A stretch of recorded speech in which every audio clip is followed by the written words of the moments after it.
What's going on, Lakers fans? Welcome into the Lakers Report by Chat Sports. Coming up on today's show, could the Lakers be signing Klay Thompson after he stirred up some drama on social media? And then also, we had an NBA insider chime in on the NBA draft where they said the Los Angeles Lakers could be looking to get into the top 5. But before we dive into it, I want to get you guys' thoughts on this.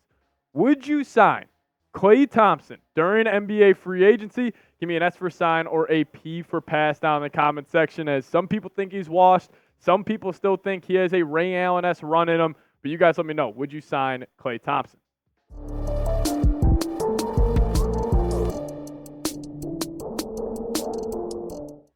Immediately when I saw all this drama around Klay Thompson and the Golden State Warriors, the one thing I thought about was Ray Allen joining the Miami Heat on the tail half of his career, playing next to LeBron James, and having an outstanding couple of years in Miami. Could the same thing happen for Klay Thompson heading to Los Angeles, heading to the Lakers, and playing next to LeBron James? Well, let's break it down. So Klay wants out. So Klay Thompson over the weekend did unfollow the Golden State Warriors on social media, and then he also deleted a couple photos of him in Warriors uniforms as well. So that led the NBA world to be set on fire, and everybody had their thoughts on the situation. But I actually thought one of his teammates, Draymond Green, had a very interesting quote on his podcast this past week on Klay Thompson unfollowing the Golden State Warriors. He said, "I think that's comical.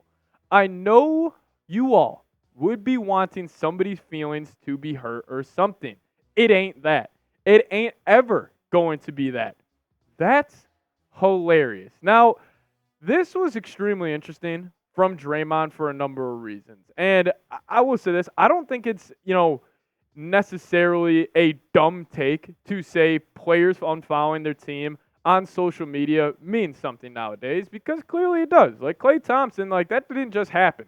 He specifically went to his phone, went on Instagram, and unfollowed the Warriors. And, I thought Draymond's comments there were pretty, senile a little bit when he was just saying oh, I think that's funny. It seems like Draymond necessarily doesn't care about what Klay does. So, maybe Klay already told Draymond and Steph, I'm going to go test the waters of free agency and I'm not going to return. But, I do think there is something there to Klay unfollowing the Warriors. Now, the last time we saw Klay Thompson play basketball, it was in the play-in game versus Sacramento Kings, and it was awful.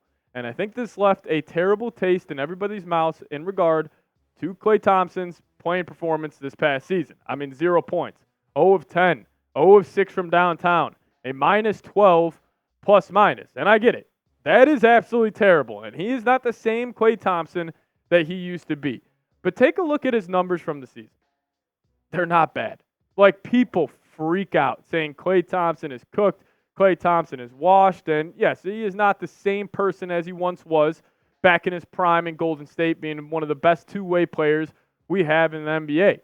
But in 30 minutes a night, averaging 18 a game, 3 boards, 2 assists, 43% from the field, and still almost 40% from downtown. And obviously all the advanced shooting numbers favor Klay Thompson as well. Still on catch-and-shoot three-pointers this year. He knocked him down at a 31.8% clip. The pull-up three-point percentage, still great, 41.4. Pull-up middies, that's his secondary scoring option when he's out there, 46.1%. And even on floaters and getting to the rim, he was still pretty good at 58.6%. So offensively, I definitely still think Klay has a lot left in the tank, but I will address this. Klay Thompson has taken a massive step back defensively. When you thought about Klay Thompson back in his heyday with the Warriors as that prime elite two-way defender with the super long wingspan, 6'7", gets it done on both sides of the floor. He was the Warriors' primary point of attack defender for a countless number of years, and that's when the Warriors still had a very good defense. Now, what do other NBA executives think Klay Thompson will receive in free agency? Because let's just say he does walk and the Warriors and the Lakers are going to open up that checkbook and sign Klay. Well, NBA execs believe he will make around $18 to $20 million this upcoming year of average annual salary. Now, they asked NBA executives, how much do you think Klay will get? And they gave him a bunch of choices.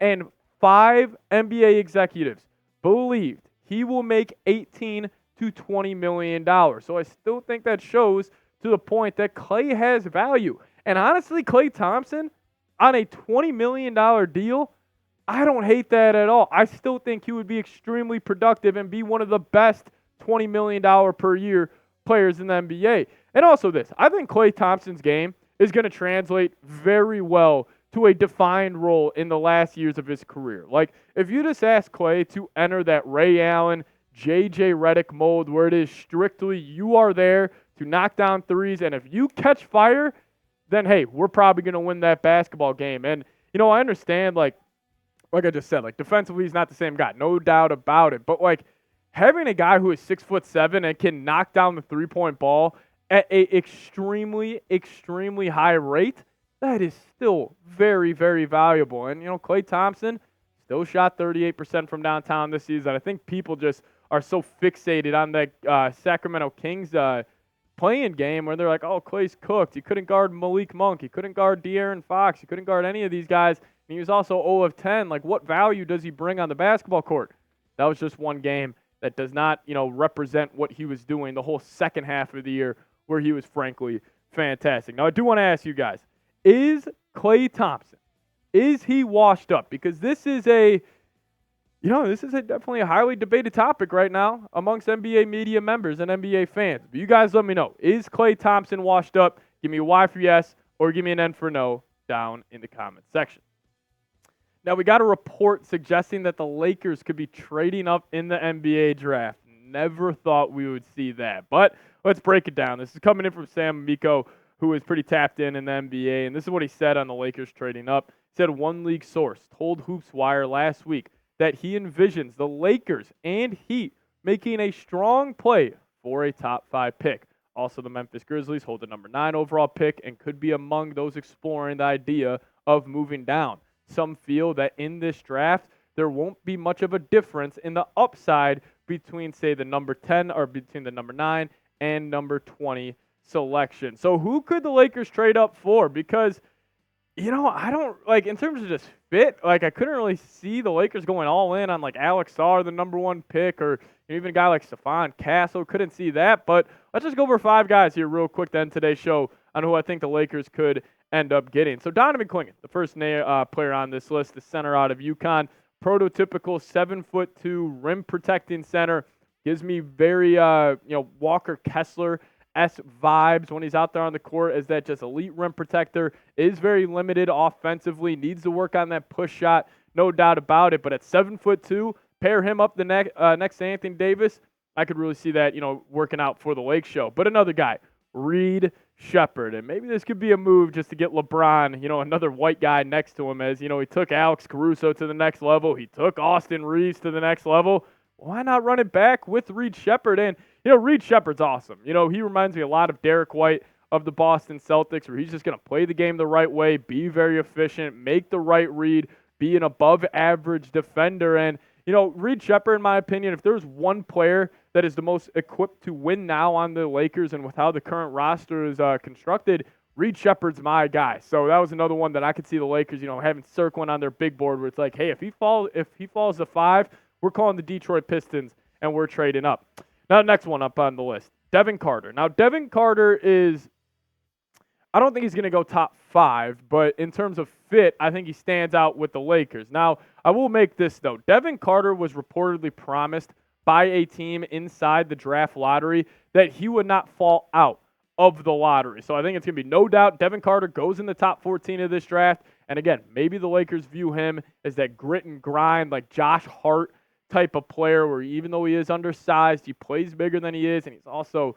was knocking down the three-point ball at a very high clip for Providence last year. And key note, too, Providence's best player on that team, Bryce Hopkins, did go down with a season-long injury, and Devin Carter's usage rate and his shots per game skyrocketed, and the efficiency didn't fall off, which I think is key, to note when evaluating a prospect. But Dalton Knecht next up here, the guard out of Tennessee, as he took over the college scene last season. And, even though he is older, 23 years old, like, I still think, Knecht is he's a top prospect in my opinion. He's up there on my big board because when you just turn on the tape, you watch him play basketball. He's the definition of a 3-level scorer. sneaky athlete as well, has a sneaky long wingspan. People I feel like just see like a white guard coming out and they just automatically like, oh, he's Gordon Hayward. Oh, he's, whatever stereotypical white basketball player you think of. Dalton Knecht is not that. He is a high-level athlete. He's a high-level scorer in the mid-range. And yes, he does have the ability to knock down the three ball as well. But in terms of win-now piece, Knecht is definitely going to be on the top of the Lakers draft board. But in terms of a developmental prospect, a guy the Lakers could take a chance on is being the best player in this draft is Matas Buzelis. And this is not an international player, even though his name does look like that. He is Lithuanian, but he does come from Chicago, Illinois. So he's an American basketball player. And I think this would be a guy where the Lakers, they say themselves like, hey, LeBron's on the way out, most likely. We're going to try to get another draft piece, another prospect that we can develop and we can hone his craft and potentially be that 3 next to Anthony Davis for the next couple of years. But if I had to pick one here, watch out for Donovan Clingan. And, the biggest reason for this is I think Anthony Davis wants to go back to playing a true 4 in the NBA where he is that physical, rim pressuring, rim protecting forward. And, he probably wants to play on the outside a little more in the tail half of his career. And a guy like Donovan Clingan would allow him to do so. He would be, responsible for protecting the rim. He'll have more of a roller's duty on the pick and roll where Anthony Davis could, run a lot more ISOs, play a lot more on the outside. So watch out for Donovan Clingan. When I heard that report, first name I thought of was, Lakers are going to go want to get the UConn center. But you guys let me know. I just gave you guys 5 names on players who I think the Lakers could trade up and draft. But who do you guys want the Lakers to draft? If they do dive in that top 5, you guys let me know your thoughts down below. And, hey, if we get any reports around the Lakers trading into the top 5, we'll have a video for you guys ASAP. So hit that subscribe button, lock us in. See you guys next time. Go Lakers.